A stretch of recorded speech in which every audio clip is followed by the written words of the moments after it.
Assalamualaikum warahmatullahi wabarakatuh. Teman-teman, kembali lagi di channel YouTube saya, Khairun Imam.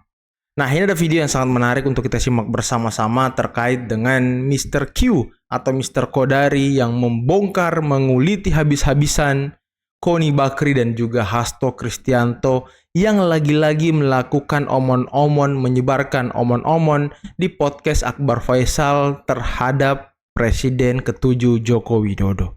Dan ada banyak hal yang disampaikan oleh Mr. Q terkait dua orang ini atau tiga orang ini teman-teman, termasuk Akbar Faisal ya. Oke, sebelum kita masuk ke videonya, jangan lupa like, subscribe, dan share. Dan tanpa perlu berlama-lama lagi, mari kita mulai videonya berikut ini. Jadi ini Mas saya lihat sebagai Dirty Vote Jilid 2 ini. Dirty Vote Jilid 2 ya. Dirty Vote muncul lagi. Ya, muncul lagi, Oke. hanya dalam bentuk yang berbeda. Kalau dulu kan aktornya ada 3 orang ya, Bivitri Susanti, kemudian Uceng Gajah Mada itu siapa namanya? Zainal Arifin Mokhtar, dan yang dari Padang itu Ferry Amsari. Ferry Ya. Amsari. Kali ini aktornya 2. 3 juga kalau dimasukkan Akbar Faisal. Iya, 3 berarti Koni 3. Bakri, Iya, 3. Nah, Akbar Faisal, masalah dan Dirty Vote Hasto. itu apa? Dirty Vote yang muncul menjelang Pilpres ya, tahun 2024. Masalahnya apa? Di sana terlalu banyak asumsi, terlalu banyak kritik, dan banyak inakurasi data. Contoh asumsi dan sekaligus juga inakurasi data yang paling menonjol ya, yang saya ingat ya, karena itu udah lewat tuh. Seolah-olah PJ kepala daerah itu adalah desain pemenangan untuk Prabowo dan terutama Gibran dari Pak Jokowi yang waktu itu adalah presiden. Mereka itu tidak akurat sama sekali, kurang riset, kurang data, dan buat saya ini menyedihkan karena ini para doktor. Bahwa yang namanya PJ itu atau pemilu serentak itu, pilkada serentak itu adalah desain dari DPR. Partai politik, dan sudah lama sekali 2016. Belum tahu juga 2024 itu calon presidennya bakal Prabowo itu belum tahu gitu loh. Iya, belum tahu bahwa itu Gibran. Nah, kalau kita bicara Dirty Vote Jilid 2 ini ya, ini kenapa saya sebut Dirty Vote Jilid 2? Karena Dirty Vote Jilid 1 itu kan dimaksudkan untuk mendelegitimasi Pak Jokowi sekaligus juga mendelegitimasi pasangan Prabowo dan Gibran 02, gitu. Ya, 02 juga, gitu. Nah, sekarang wawancara Hasto Akbar kepada Hasto dan Koni kemarin, itu tujuan pertamanya saya lihat untuk mendelegitimasi calon-calon yang muncul dari KIM, dari Koalisi Indonesia Maju ya, yang didukung oleh koalisi besar ya, yang pada hari ini mendukung pemerintahan Pak Prabowo gitu. Nah, kata-kata Pak Prabowo ini atau Prabowo ini harus kita sering munculkan gitu. Karena dalam konteks dialognya Hasto dan Koni, itu nama Prabowo ini cenderung dihindari. Mereka nggak mau menyerang Pak Prabowo. Gitu. Mereka nggak mau menyerang 08 gitu. Mereka selalu mengkonstruksi bahwa biang keroknya ini ya problem utamanya ini adalah Pak Jokowi. Desain, yang kerok desain. 07 desain, gitu ya. ya. Desain politiknya lah desain ya, sutradaranya ini semua gitu. Mereka nggak mau move on dari Pak Jokowi, dari 07. Walaupun de facto, de jure, pada hari ini presidennya adalah Pak Prabowo. Gitu. Nah ini kan aneh kan? Argumentasi Hasto ini kan karena tangan-tangan yang sudah diletakkan oleh Jokowi dari dulu. Termasuk Pak Sigit misalnya. Oke, Pak Sigit itu terpilih dan dipilih oleh Pak Jokowi pada waktu itu. Tetapi kan pada hari ini presidennya Prabowo gitu loh. Betul. Jadi di sini kita melihat bahwa memang dialog ini adalah sebuah political plot atau desain politik. Ini propaganda politik gitu. Yang salah satunya lagi adalah untuk ya istilahnya mengadu domba Prabowo dengan Jokowi gitu. Mereka they want to make friends with Prabowo dan mau menciptakan enemy-nya adalah Jokowi gitu. Iya. Betul. Jadi ini sampah-sampahnya mau dilempar ke Pak Jokowi semua.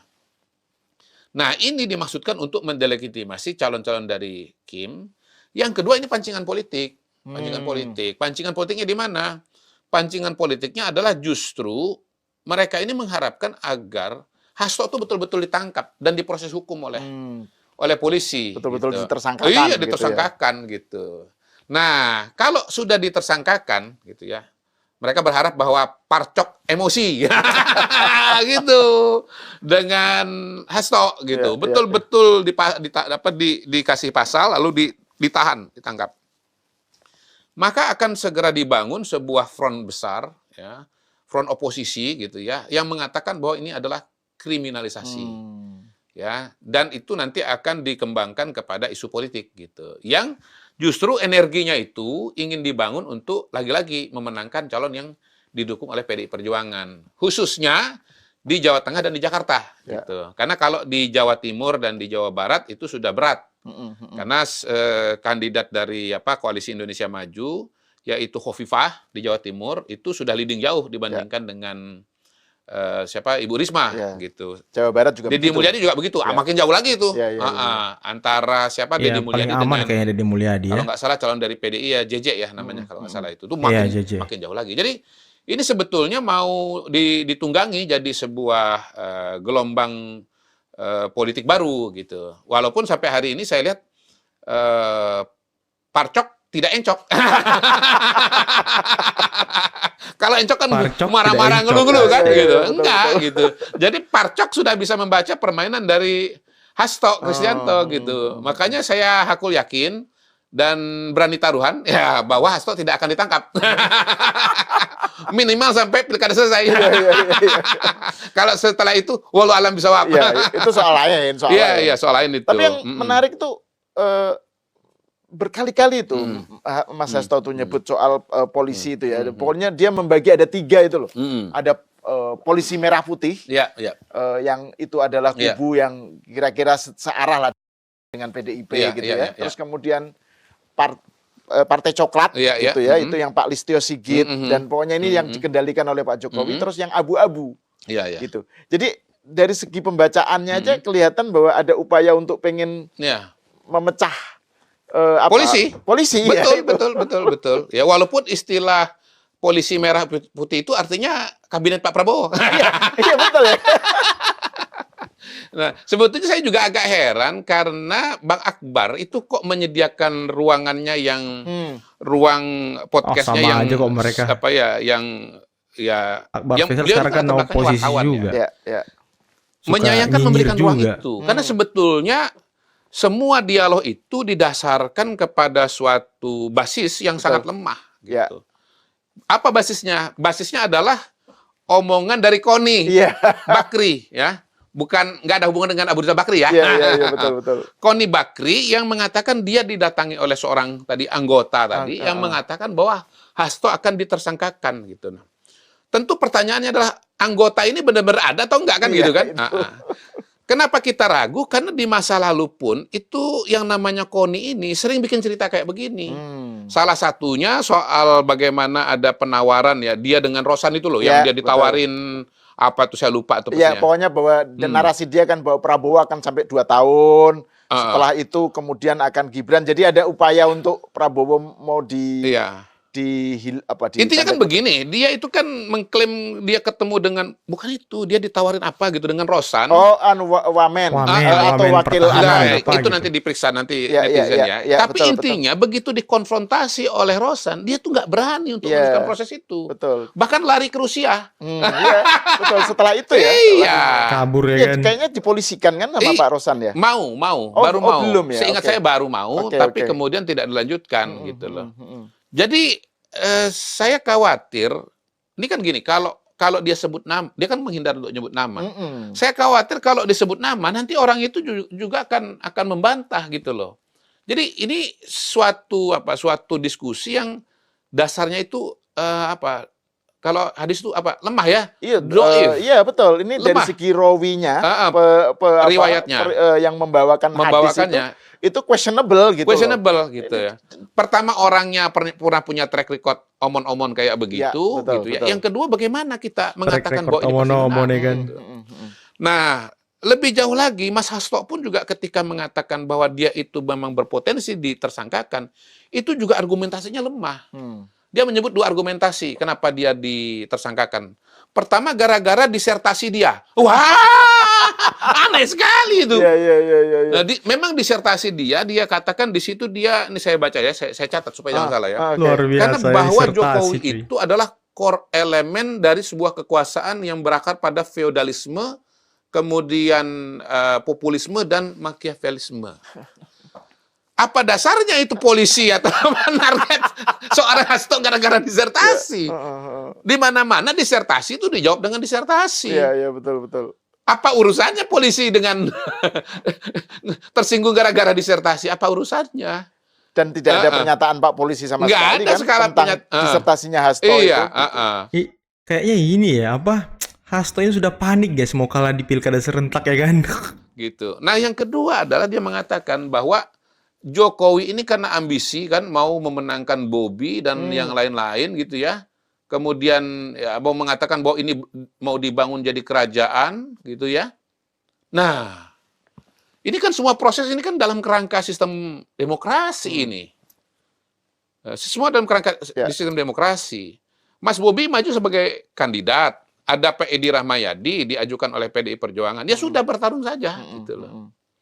Nah, balik lagi ke belakang gitu. Wah, ini Pak Jokowi merancang, ini ada Bobi, ada Gibran. Lah yang mencalonkan juga kan kayak dulu Mas Gibran kan termasuk PDI Perjuangan. Kenapa dulu nggak masalah, sekarang jadi masalah kan gitu.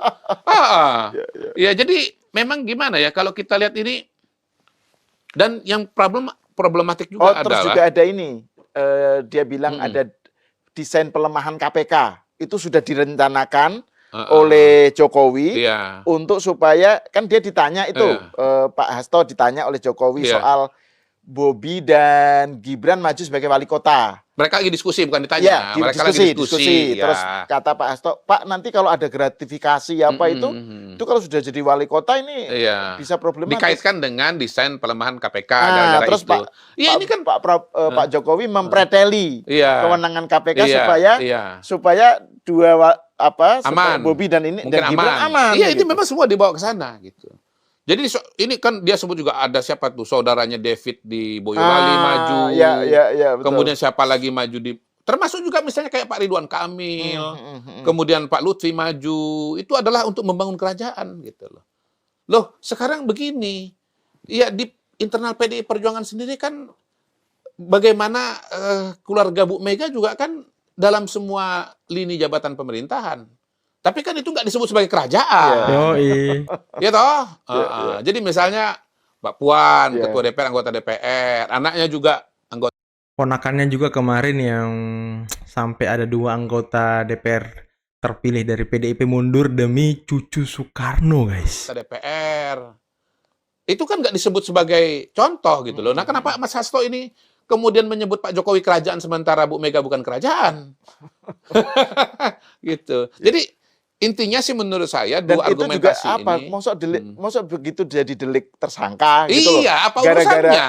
Gara-gara menyebut begitu gitu. Iya, kalaupun misalnya Mas Hasto katakanlah misalnya aktif berkampanye di Medan, berkampanye di mana Jogja atau dimanapun, kayaknya selama ini juga nggak ada ya kampanye-kampanyenya Mas Hasto yang jadi soal, jadi problematik gitu. Betul. Kok seolah-olah beliau sendiri mengatakan bahwa dia berkampanye itu jadi masalah kan enggak kan? Bu Kony kan bilang gini, itu jadi dia ngasih warning si anggotanya itu ngasih warning. Itu kan calon-calon PDIP juga udah pasti kalah lah itu. Makanya di save aja energinya untuk Hasto nggak usah ikut belain katanya. Betul. Supaya karena kalau belain nanti karena dia belain calon-calon PDIP itu dia nanti akan ditersangkakan. Ini kan argumentasi yang juga lemah sekali kan. Bagaimana cara mengkonfirmasinya? Ya, selama ini kan kampanye berlangsung sebagaimana yang sudah dijadwalkan. Jakarta Mas Hasto juga kampanye, mengeluarkan pernyataan-pernyataan. Mas Pram berkoalisi dengan siapa? Dengan Anies Baswedan. Kayaknya ini pertarungan biasa, masing-masing mengikuti proses debat kandidat. Lalu masing-masing juga mencari jago. Mas Anies mengkampanyekan Mas Pram, Pak Jokowi mengkampanyekan Ridwan Kamil. Ya kan semuanya kan nanti kembali kepada masyarakat untuk memberikan penilaian dan memilih siapa gitu. Jadi sekali lagi memang kelihatan bahwa ini adalah dirty vote jilid 2 gitu loh. Ini adalah hal-hal yang dikeluarkan dalam kerangka untuk meningkatkan membangun front oposisi, dan kalau misalnya betul-betul diproses secara hukum malah justru akan ditunggangi menjadi isu kriminalisasi gitu loh. Yang diproses secara hukum ininya Mr. Q kan dia punya kasus terkait dengan Harun Masuki. Nah itu juga sebetulnya nggak jelas. Dia kan mengatakan saya ini ada isu-isu tertentu nih yang membuat saya ini. Gini loh, Mas Hasto ini kan sebetulnya memang punya sejarah menyebarkan hoaks. Iya. Di Pilpres ini. Kan kita bahas ini berkali-kali. Berkali-kali dibahas di sini kok. Jadi memang antara Koni dengan Hasto ini memang sejenis ini. Sejenis ini. Modalnya tuh modal omon-omon dan modalnya itu modal hoaks gitu loh.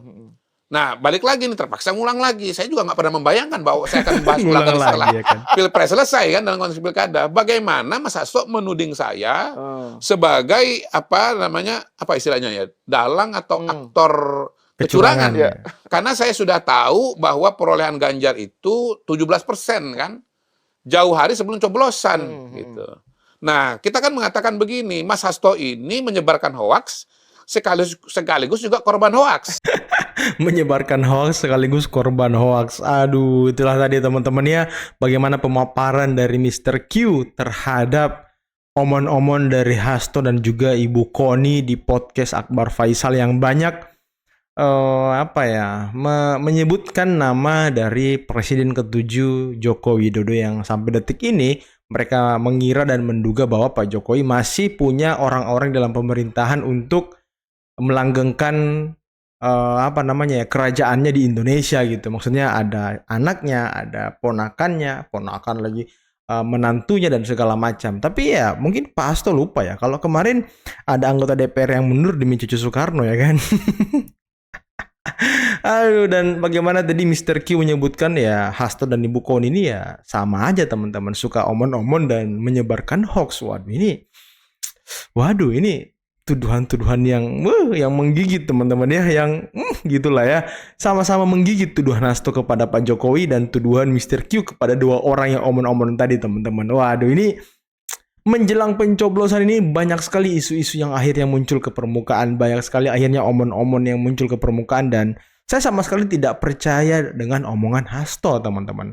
Ya balik lagi, yang dia omongkan itu pasca Pilpres itu semuanya sepertinya tidak ada yang mempunyai landasan yang kuat gitu, dan dibantah oleh orang-orang, dibantah oleh oleh waktu lah. Waktu membantah semua omongan-omongan Hasto. Kalau kalian ingat yang terakhir soal video Pak Jokowi yang ingin katanya diorkestrasikan bahwa Pak Jokowi ini mengendalikan hukum untuk kepentingan pribadinya, untuk memukul lawan politiknya, padahal itu pidato ketika Pak Jokowi dan PDIP masih bersatu, masih langgeng. Karena ini yang menjadi pertanyaan teman-teman. Tapi ya itulah tadi bagaimana analisis dari Mr. Q dan bagaimana ini sebenarnya trik Hasto agar ditangkap dan menimbulkan kriminalisasi, membesarkan gaung dari oposisi, dan oposisi punya senjata lebih buat menghajar pemerintah teman-teman.